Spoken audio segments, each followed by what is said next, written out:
Chananan, chananan. This is SportsCenter.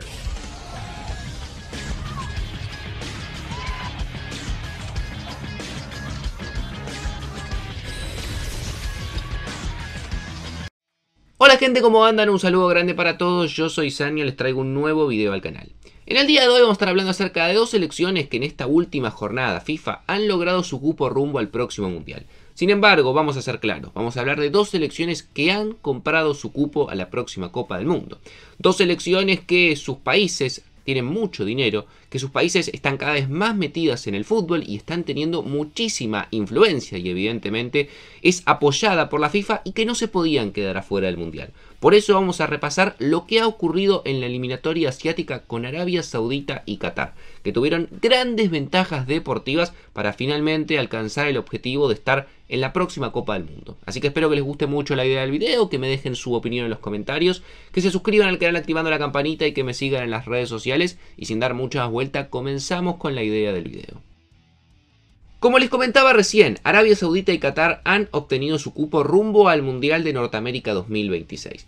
Una Arabia Saudita y una Qatar que no habían tenido un buen comienzo de eliminatoria, que tuvieron que llegar hasta la cuarta ronda de clasificación, donde allí quedaban dos cupos disponibles, los últimos dos que clasificaban de forma directa y terminaron siendo para ellos. Ahora bien, lo lograron después de, en el caso de los cataríes, empatar 0-0 frente a Omán.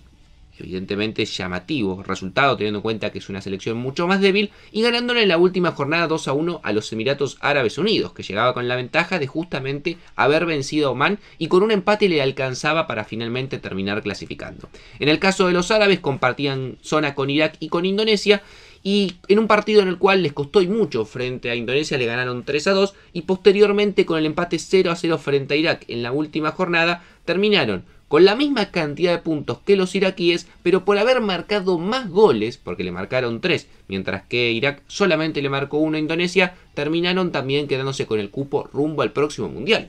Una eliminatoria media llamativa, teniendo en cuenta que ni siquiera fue a partido ida y vuelta, no fue partido doble en el cual te enfrentás una vez en tu casa, una vez de visitante, sino que simplemente dos partidos y el que más puntos sacaba automáticamente estaba clasificado.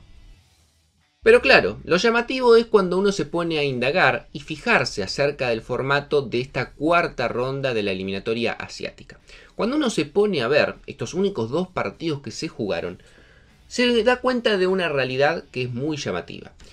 Arabia Saudita y Qatar fueron sede de todos los partidos, es decir, en la zona en la cual estaban Qatar, Emiratos Árabes y Omán, todos los partidos se jugaron en Qatar, es decir que los cataríes fueron locales, jugaron en su estadio y con su gente los dos partidos, mientras que Emiratos Árabes y Omán tuvieron que jugar en condición de visitante, lo cual evidentemente no es igualdad de condiciones. Y en el caso de Arabia Saudita aplica la misma lógica. Los árabes jugaron en su estadio, con su gente y en su país, frente a Irak e Indonesia, que lamentablemente tuvieron que jugar toda esta ronda como visitantes. Pero como si eso no fuera poco, ya de por sí la desventaja de ser local en todos los partidos y que el otro sea visitante en todos los partidos, que sabemos que en el fútbol muchas veces marca la diferencia, fíjense los partidos y el poco tiempo de recuperación que hubo entre sí, a diferencia del tiempo de recuperación que tuvo Qatar y Arabia Saudita. Qatar-Omán se jugó el 8 de octubre, mientras que Emiratos Árabes-Omán se jugó el 11 de octubre, 3 días después.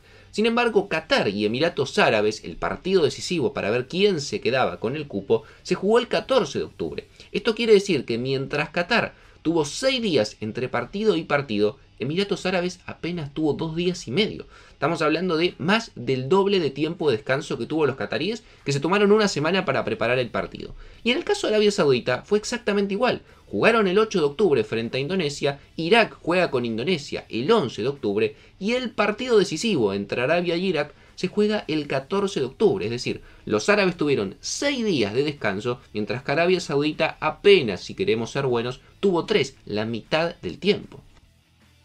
Y realmente no hay ninguna lógica desde lo deportivo para que haya sido así. En la tercera ronda, es decir, la etapa anterior, en el grupo A, por ejemplo, Emiratos Árabes terminó tercera con 15 puntos y Qatar terminó cuarta con 13. Esto quiere decir que si hubiésemos hablado de localía por mérito deportivo, Emiratos Árabes debería haber tenido ese beneficio, que terminó mejor en el mismo grupo y con más puntos que Qatar. Y lo mismo aplica a Arabia Saudita e Irak. Irak terminó en el grupo B tercera con 15 puntos, mientras que Arabia Saudita terminó en el grupo C tercera, pero con 13 puntos. Es decir, las dos selecciones que menos puntos sacaron y que evidentemente terminaron, si hacemos una tabla general, por debajo del resto, son las que terminan siendo locales y tienen el beneficio deportivo de además tener el doble de tiempo de descanso. El técnico iraquí Graham Arnold hizo evidentemente una crítica y referencia a esto después de confirmarse que Irak no va a tener el cupo directo y que lo van a tener Qatar y Arabia Saudita. Equipos como Arabia Saudita y Qatar tienen un descanso de 5 días. Esta es la primera vez en mi vida que veo un sistema como este. Cuando estuve en Australia nos dijeron que los playoffs se celebrarían en terreno neutral, pero la realidad es muy diferente y realmente desafortunada. Equipos que obviamente han tenido una gran ganancia, juegan en casa, tienen más espectadores y descansos más largos. Es muy difícil competir en estas condiciones. Tenemos tiempo suficiente para recuperarnos y a partir de ahora olvidarnos de los partidos frente a Indonesia y Arabia Saudita. Estamos totalmente concentrados en enfrentarnos a los Emiratos Árabes y espero que los jugadores puedan estar de la mejor manera porque todavía queda un cupo rumbo al repechaje que se lo van a tener que jugar justamente Irak frente a los Emiratos Árabes. Dejando en claro que evidentemente lo que les estoy contando yo no es simplemente una sensación mía. Todos los países se han sentido perjudicados y han sentido que hubo al menos un trato preferencial o cosas raras detrás de la clasificación de Arabia Saudita y Qatar. Y esto que seguramente no va a llegar a tener mucha resonancia, porque seamos honestos, poco le importa a la gente o poco después le importa a los medios si Arabia Saudita y Qatar clasifican directamente y qué pasa con Emiratos Árabes e Irak, porque no tiene prensa, porque evidentemente son selecciones que en el mundo del fútbol tienen muy poca preponderancia. Está claro que es una mancha más a todo lo que viene ocurriendo en el último tiempo vinculado a la FIFA, el fútbol y todo lo que tiene que ver con Medio Oriente.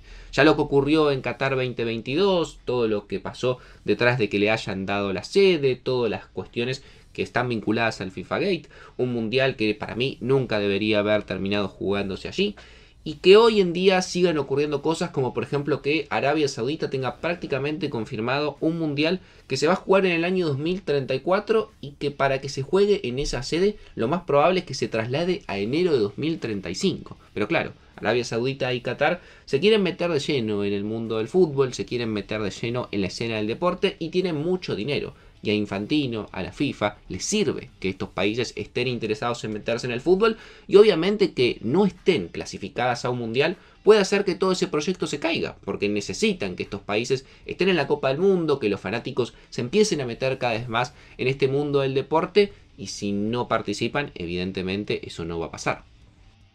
Pero me gustaría leer su opinión en los comentarios. Realmente me parecía una cuestión muy llamativa y que como mínimo valía la pena contárselas porque creo que es un tema del cual poco se ha hablado y el que poco se va a hablar. No es la primera vez que pasa en este tipo de eliminatorias que son bastante más radicales, donde ocurren cosas raras. Si nos ponemos a investigar seguramente el transcurrir de los partidos, las cosas que se cobran, expulsiones, penales, goles, seguramente encontremos muchas más cosas turbias, pero esto creo que como mínimo valía la pena comentarlo. Déjenme su opinión y análisis en los comentarios, suscríbanse al canal activando la campanita y síganme en las redes sociales y sin darle mucha más vuelta, los dejo por hoy y los veo mañana en otro video.